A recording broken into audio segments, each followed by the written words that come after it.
بسم الله الصلاة والسلام على نبينا محمد. السلام عليكم ورحمة الله تعالى وبركاته.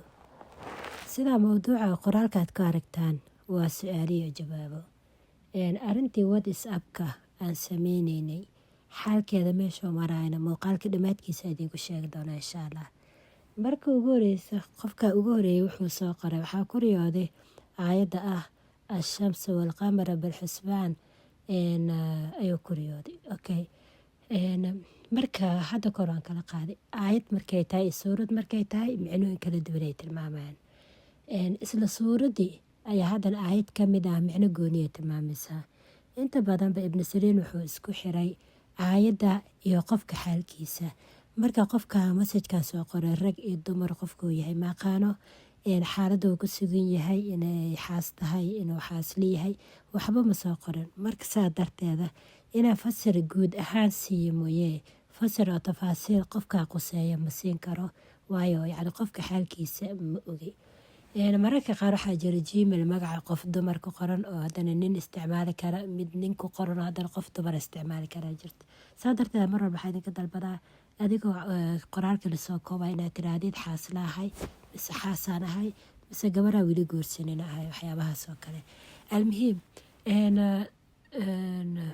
shamsi wal-qamar horta sideeda waxaa waaye dayaxa iyo cadceedda maxay tilmaamayaan waxyaabo badan waxaa ka mid ah hooyo aabbo ee waalidiinta waxay kaloo tilmaamayaan ninka ku qabo kale waxay tilmaamayaan qofka adiga ku xukumo kuu taliya mise mudiirkaaga shaqada ha ahaado mise meelo kale ahaado qof adiga kaa sareeyo. Bil-xusbaan micnaheedu waxaa waaye xisaab yacni waxaa jirto wax tirsan camal oo xisaabsan camal inaa saxaa insha Allah rajeynaa. Marka waxaa jiro ma sheegi karo yacni bisabta waxay tahay laakiin haddaan riideeda aan u noqono oo yacni macnaheeda guud ahaan maxay tilmaamaysaa riyooyin aad fiican ay tilmaamaysaa. Sidoo kale waxay tilmaamayaan nuur iyo hidaayin way tilmaamaysaa awood iyo sultaday tilmaamaysaa.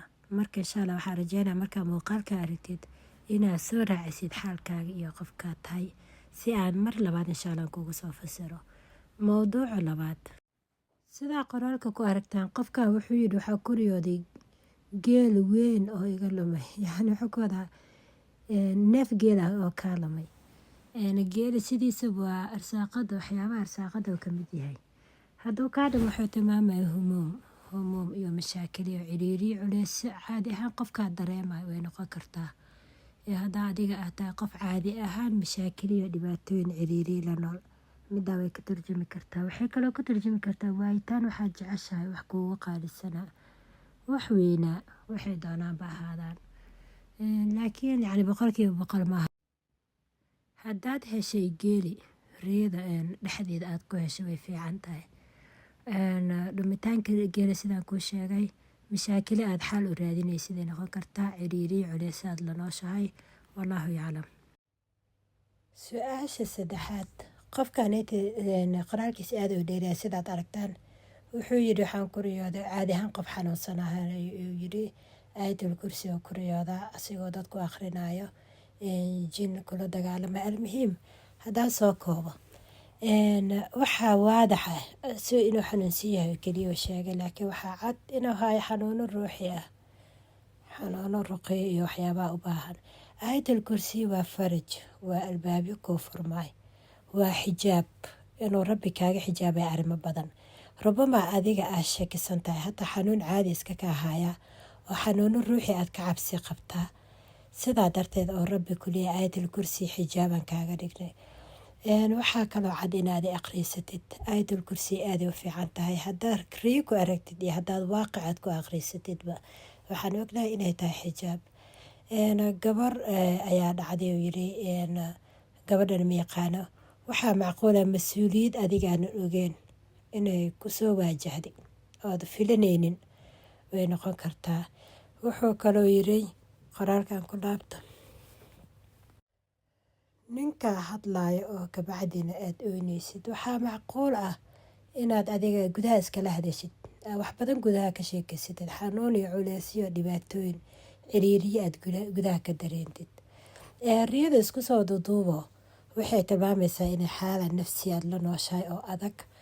labay noqonaysaa inuu ficlan xanuun ruuxi ku hayo oo ruqiyo sharciya u baahan tahay, mise ina adiga aad sawiratay inuu ficlan xanuuno noocaasa jira, dhibaatooyin noocaas ku haya.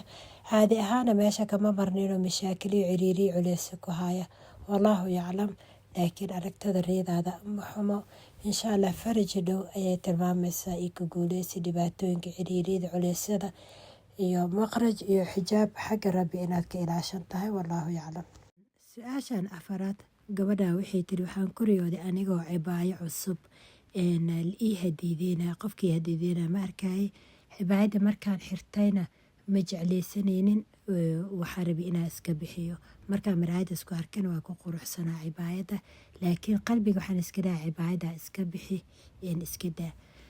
cibaayada hadda kahor waxaa kasoo hadalna waxay noqonaysaa inta badanba guuray noqonaysaa. sidoo kale iyadan xaaladeeda ma soo raacinin. haddaad tahay qof caazib aan weli guursanin, insha allah waa guur. laakiin maadaama aad ku quruxsaneed oo haddana aad lahayd niyadda iska daa, rubaba aad ka noqon doontid, yacni inaad iska dayici doontid nin wanaagsan. walaalayaal sidaa darteeda mar walba horta waxaa fiican in salaatul istiqaaro aan hiigsano, sababtoo ah anaga qeybka ma ogin. wax kheyr noo ah ayaan mararka qaar aan shar umalayn karnaa, cafwan. marka sidaa darteed gabadha waxay tiri cibaayada inaan iska bixiyo ayaa rabay, niyadda waan ka dhibsanay ma rabin. sidaa darteed waxay noqon kartaa fursad wanaagsan oo kusoo martay inaad dayici doontid, aadan ka faa'iideysan doonin. maxay ahayd sababta, wallaahu yaclam. mise guur ha ahaado mise arrimo kale ha ahaato, wallaahu yaclam. marka dambe aad qoraalihii soo qoraysaa walaalayaal, xaalidiina soo raaciya. fasalka riyada mar ayay waxay noqon kartaa guud ahaan dadka yacni si caama loogu jawaabi karaa, iyo mar waxaa jirtay u baahan tahay qofka xaalkuu ku sugaya inaa ogaatid si fasalka riyada isku daabaqaan. sidaa darteed hadda saan oo kale haddee gabar aan weli guursanin ahaan lahayd, mise gabar garooba, mise gabar oo laga dhintay oo kale, guur ayay u tilmaami lahayd. haddaan u imaado arintii whatsappka, marka hore horta laag saara. haddaad intaanba soo gaarteen laagta ha ilaabina. haddaad igu cusubtiin sabskaraab saara. mideeda kale walaalayaal, dad badan oo i daawanaya jiro oo sabskaraabna ii ahayn. iska daaya xaasidnimada, sabskaraab ii saar, waxba idinkama dhibaysaba. waxba maadaama aad wax iga faa'iideysaan, iska saara walaalayaal, ajaraad ka heleysaane, xumaanta ma fiicna. almuhiim arintii whatsappka, gabar masar joogto abaayo aan isnaqaano masar joogta ayaa tiri anigaa noo sameynayo. kolley iyadana bini aadanka iska mashquul badyahay, wax badan waa sugay, welina waa sugeynaa insha allah. mideeda kale sabtiga soo socda waxaan ku kulmeynay facebook. intaa haddayna whatsappka noo sameynin, facebook ayaan soo galayaa markay tahay 8 fiidnimo oo maxay ahayd wadanka Soomaali 2 saac habeenimo markay noo tahay. insha allah idinkana yaa lidii waayin, su-aalihiina soo diyaarsada. waxaa kaloo idinka codsanaya inaad isoo wicin oo codad soo duubtaan, waayo maadaamay dadka badan yihiin. codkaas soo duubaysid mid kooban oo haddana hagaagsan ahaado iyo waxoogu dheeraanin. wixii muhiimadan aa ka hadlaysid ee xaalada ku sugan tahay soo raacinaysid iyo riyadaada. insha allah facebooka qofkaan haysanin waa facebookii hore, halka qaybta commentigan waa idin soo dhigi doonaa, descriptionkan waa idin soo dhigi doonaa. sidaas iyo nabadgelyo walaalayaal. laagna noo saara, noona sheer gareeya, asxaabtiina la wadaaga. wassalaamu calaykum.